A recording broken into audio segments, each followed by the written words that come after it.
तर पुढची महत्त्वाची बातमी पाहूयात। राष्ट्रवादी काँग्रेस शरद पवार पक्षाचे आमदार जितेंद्र आव्हाडांच्या अडचणीमध्ये आता वाढ झाली आहे। जितेंद्र आव्हाडांवर गुन्हा दाखल करण्यात यावा अशी मागणी भाजप आमदार निरंजन डावखरे यांनी केली आहे। मुंब्रा येथे पाकिस्तान जिंदाबादच्या घोषणा देण्यात आल्या होत्या, तर जितेंद्र आव्हाडांच्या समोर पाकिस्तान जिंदाबादच्या घोषणा देण्यात आल्या। 8 महिन्यांपूर्वी मुंब्र्यामध्ये मोर्चा काढण्यात आला होता। आमदार जितेंद्र आव्हाडांच्या नेतृत्वामध्ये हा मोर्चा काढण्यात आलेला।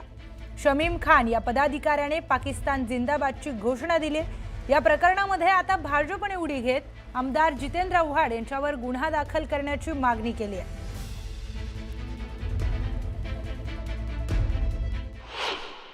शमीम खान जे राष्ट्रवादी शरद पवार गटाचे पदाधिकारी आहेत यांच्यावरती पाकिस्तान जिंदाबादचे नारे लावल्या कारणाने गुन्हा दाखल केलेला आहे।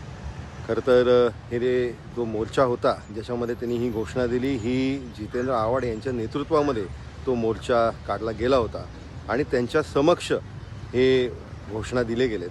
त्याच्यामुळे गुन्हा हा त्यांच्यावरही नोंदवला गेला पाहिजे, त्यांच्यावरही कारवाई होणं हे गरजेचं आहे आणि याच्यामधनं आपल्याला राष्ट्रवादी काँग्रेस शरद पवार गट याचा खरा चेहरा हा दिसून येतो।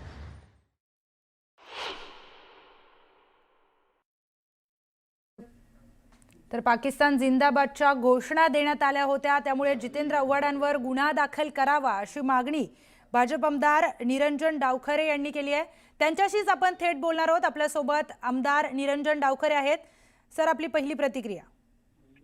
नाही, याच्यामध्ये आपण जो व्हिडिओ बघितला त्याच्यामध्ये स्पष्टपणे दिसतंय की त्यावेळेसचा जो मोर्चा होता त्याचं नेतृत्व हे जितेंद्र आव्हाड करत होते आणि त्यांच्या समोर या घोषणा देण्यात आल्या।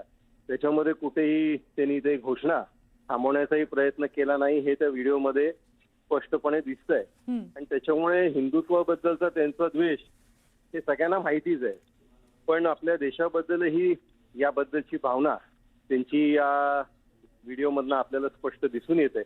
आमची मागणी या संदर्भातली आहे की ज्या पद्धतीमध्ये शमीम खानवरती गुन्हा दाखल केलाय त्याच पद्धतीमध्ये जितेंद्र आव्हाडांवर पण गुन्हा दाखल केला पाहिजे, कारण ते त्या मोर्चाचं नेतृत्व करत होते। हा मोर्चा 8 महिन्यांपूर्वी मुंब्र्यात काढण्यात आला होता। आता तुम्ही हा प्रश्न का उचलून धरलाय? नाही, याच्यामध्ये जी कायदेशीर कारवाई व्हायची होती ती काल झाली।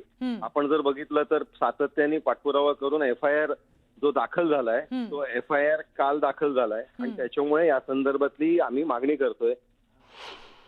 बरं, तर निरंजन डावखरे हे भाजपचे आमदार आहेत, त्यांच्याकडून जितेंद्र आव्हाड यांच्यावर गुन्हा दाखल व्हावा अशी मागणी करण्यात येते। तुमच्याकडून नेमकं या संदर्भामध्ये काय पुढची कारवाई करण्यात आली आहे?